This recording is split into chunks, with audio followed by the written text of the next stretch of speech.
Jalpally municipality के ward 21 वादिया मुस्तफ़ा में बल्दी सहूलतों की अदम मौजूदगी के लिए मकामी काउंसलर शेख अफजल ने कमिश्नर बल्दिया परवीन कुमार को जिम्मेदार ठहराया। उन्होंने बताया कि रियासती वज़ीर तालीम सबीता इंदा रेड्डी ने इस इलाके की तरक्की के लिए काफ़ी फंड फराहम किए, इसके बावजूद आवाम को सहूलतें नहीं पहुँचाई जा रही हैं। उन्होंने कहा कि म्यूनसिपलिटी कमिश्नर को सिर्फ टैक्स की वसूली और कारखानों से भत्ते की वसूली में दिलचस्पी है। जलपल्ली म्यूनसिपलिटी के टीआरएस लीडर सैयद हुसैन और दूसरों ने भी जी परवीन कुमार की लापरवाही पर तनकीद की। आइए मुकामी खवातीन इस सिलसिले में क्या कहते हैं, आप भी सुनिए। अस्सलाम वालेकुम, वादे मुस्तफ़ा से बोल रही।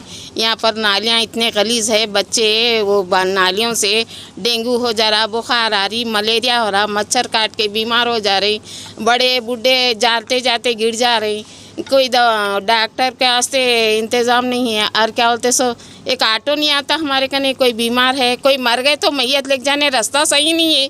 हमारे शोहर मर गए तो मैयत जाने रास्ता नहीं था, तो मट्टी दला के बाजू वाले आजू वाले आए, आके मट्टियाँ नालियाँ साफ़ करके और नालियाँ साफ़ करके उठाए मैयत को, मगर रास्ता नहीं था मैयत ले जाने हमारे कने। हम 20 साल से है, यही प्रॉब्लम है हमारा।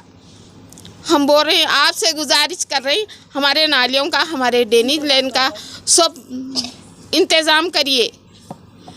हमारे शौहर मर गए तो हमारे को जाने, हमारी पब्लिक बहुत थी, आए थे गाँव से आए थे, तो जाने मैयत जाने रास्ता नहीं था, तो फिर मट्टियाँ डाल के नालियाँ साफ़ करके मैयत को लेके गए। कोई लीडर को आए ना, कोई बुलाए तो नहीं आए। देखो रास्ता ख़राब है, जाने नहीं आता, मैयत को रास्ता ले जाने नहीं आता, बोले तो कोई नहीं आए यहाँ पे।